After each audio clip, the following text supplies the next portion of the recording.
looks like I'm back in the movies again, doesn't it? Well, as a matter of fact, I'd like to do some talking. Don't go away until I get this thing off.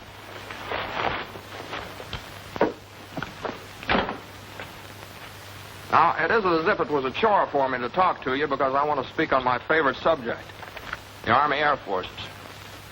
I can't speak from long experience.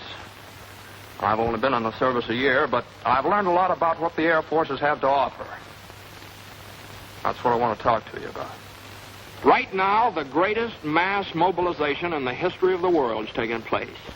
Men from cities, towns, farms, married men and single men, brothers, sweethearts, husbands, fathers and sons, businessmen and workers from the factories, and students from colleges and high schools all over America. They're mobilizing, joining up, or having their numbers pulled out of the fishbowl. And this war we're fighting today and tomorrow and the next day until we win is a war of the air. The whole world knows that. Our factories know that. So, interceptors, pursuit ships, light bombers, medium bombers, and flying fortresses are rolling out of those factories. 65,000 fighting planes this year. 100,000 fighting planes next year. And to keep them flying, 2 million men. Now that's where you come in. The Army Air Forces need 15,000 captains, 40,000 lieutenants, 35,000 flying sergeants. Well, how about it?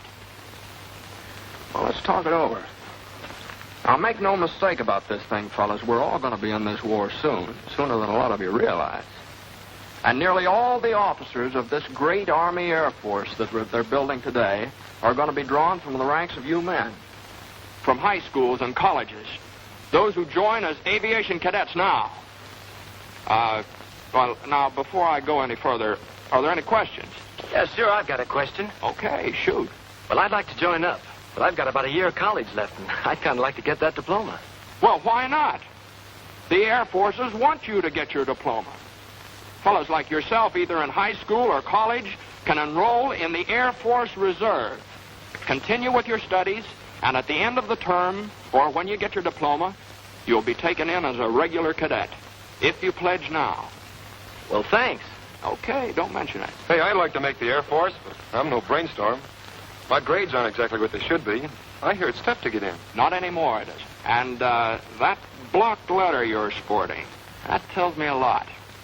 Basketball, football, baseball, or some activity where coordination, control, and the ability to work together with the rest of the team, that's important. The same in the Air Force. They're one big team, and they need men who can pull together and play the game. So you and your teammates should be a cinch in this, the biggest all-American team we ever had. Now, here's a fellow who works in a filling station. He looks as though he's got something special on his mind. Say, how about it, fella? You know, I've been interested in the Air Forces for quite a while. I'm 26 years old and got a wife. Haven't had a chance for too much education. What about me?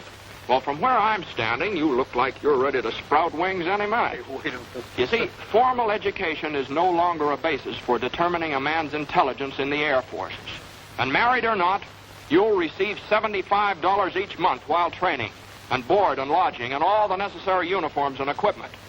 And you have as much chance as the next fellow of becoming one of those 15,000 captains and 40,000 lieutenants or 35,000 flying sergeants I was telling you about. Yeah? Say, that sounds great. I think I'll go and phone my wife. I'd like to get something straight in my mind. I'm one of those high school students you've been talking about, but I'm not old enough. I wasn't planning on going to college, so... Well, where does that leave me as far as the Air Force is concerned? Fella, you sound like the forgotten man. But if you're close to 18 and you're over 5 feet in altitude, you can be one of us just as quickly as anybody else. Okay. Just make out that application for the Air Force Reserve. Now, your physical examination. Well, that's not going to be so tough. If you're an average guy and normally healthy, you'll make the grade, all right? So one day you say goodbye to Mother and Dad. Pretty proud and happy, too. Especially Dad. His suspenders are about to bust. Yeah, you say goodbye to Sister Jane and maybe Aunt Minnie. Oh, yeah, Uncle Ben, and Brother Joey. Those first few steps down the walk are the beginning of a great adventure. Wait a minute now. Aren't going to forget that sweet little bit of something next door.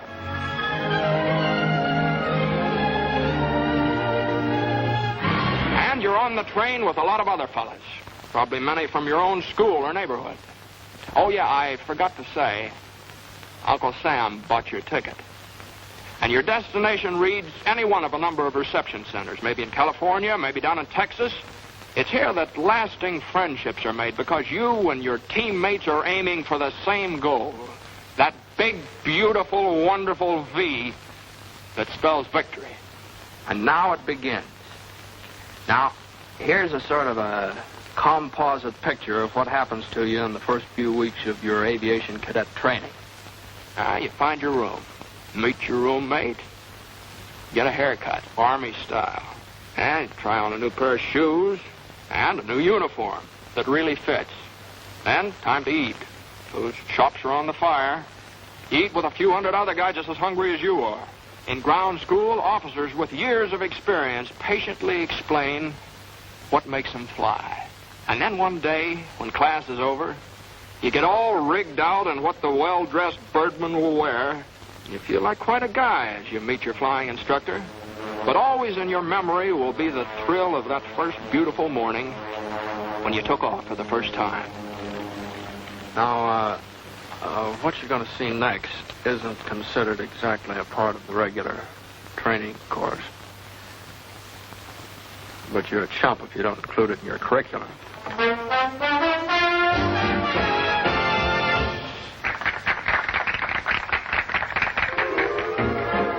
And you find out the effect those shiny little wings have on a gal. It's phenomenal.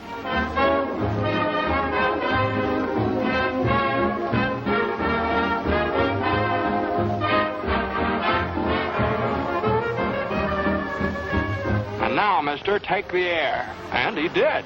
Well, time has marched on. And here you are, cruising along in a BT. That's basic trainer to you. And twisting your tail into a few acrobatics and loops and barrel rolls and snap rolls. That's some fun, huh? And a few more weeks roll by. You find yourself in still another plane. An advanced trainer this time. Yes, indeed, you're really getting up in the world at the rate of nearly 200 miles an hour. But you think this is something. Well, now, just wait. Fellas, shake hands with Mr. B-17 and a few of his big brothers. Now, watch out now. He's tough. Those four motors roaring through the sky like a thunderstorm. They can't fool with them. American workmen, the finest master mechanics in the world, put those motors together. Made them live, made them breathe, made them roar. Yes, sir. A whole army of workmen, designers, engineers, and just plain guys who wanted to do something for their country. They put that B-17 together. A few thousand of these babies will win this war for us. And a few thousand guys like you in there flying. And remember, we said something about a team. Well, 9 men are inside that plane, each with an important job to do. So let's go in and take a look around. Let's meet the team. Yes, sir, 9 fellas like yourself working together, as closely coordinated as a precision watch. Now get this straight. The pilot is not the most important fellow inside this plane. All 9 members of the crew are equally important. For example, the pilot and the co-pilot can take the plane off the ground and set it back down again, but where would they be without the navigator? Now meet him. He's the gentleman sitting right there with his pencils, calculators. He's responsible for getting the giant bomber to its destination and back again. Now, you might like his job. Now, this fellow's a second lieutenant, draws $245 each month, and although he was good at mathematics, he didn't graduate from college. But he learned that the Air Forces could use his talents, and now he's a necessary part of the team. And now let's go up into the nose of Mr. B-17 and meet somebody who has an important job in that department. This is the bombardier, the boy who doesn't miss. You see, flying the plane is wasted motion unless this lad hits the target on the noggin. The finest pilots in the Air Force would be behind the 8-ball if the bombardier couldn't hit straight. And he's a full-fledged commissioned officer, too. Wears his wings, draws the same pay as the pilot or the co-pilot. Now, back in the main body of the plane, we've got some more important positions. This fellow is the #1 engineer. He keeps the motors turning and the thousands of working parts all through the bomber inspected and in repair. And then comes the radio operator, who keeps the bomber in constant communication with its home base, and the photographer, who keeps a photographic record of what takes place on the earth below while the bomber's on its mission. He's sort of an official scorekeeper, checking up for future reference. Now, the remaining members of the flight crew are #2 engineer and #2 radio man.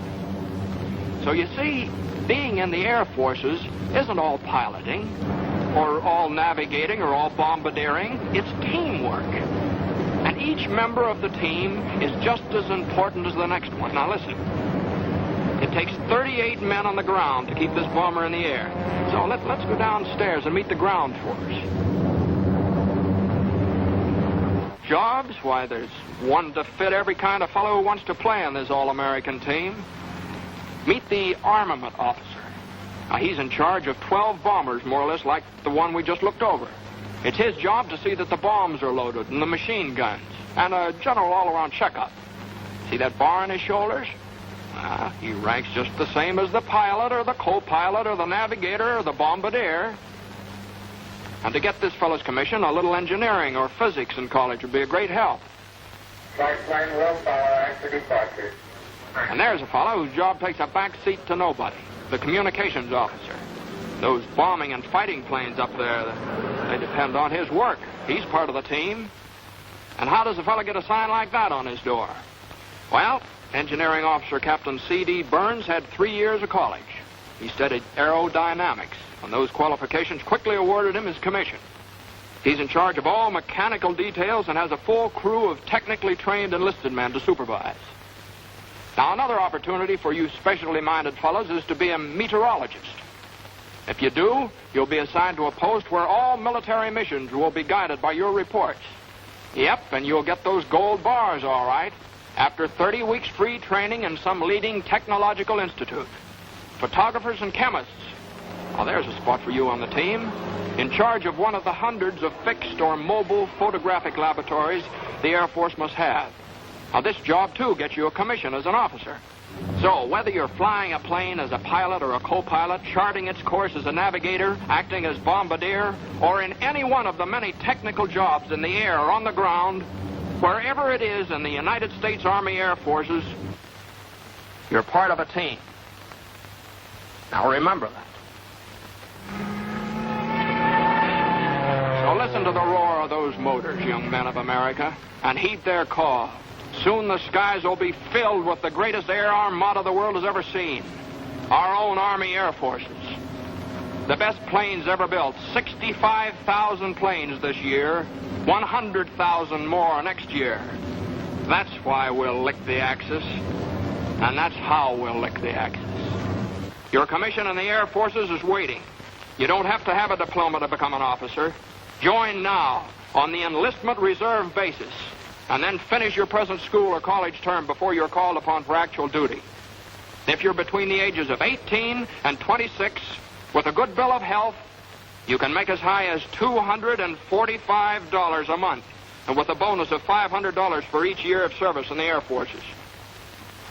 Or if you become one of those 15,000 captains we need right away, you'll receive $430 a month while you serve your country. And you'll be well trained for a good job in civilian life when this war is won.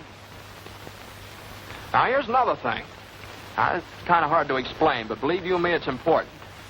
You see, while you're getting all this wonderful technical training in the Air Forces, you're learning about other things, too. Things that are going to pay off in big dividends. You're learning to be alert. You're learning how to handle men and how to do that job with a lot of pride. Yeah. You're learning about courage, too.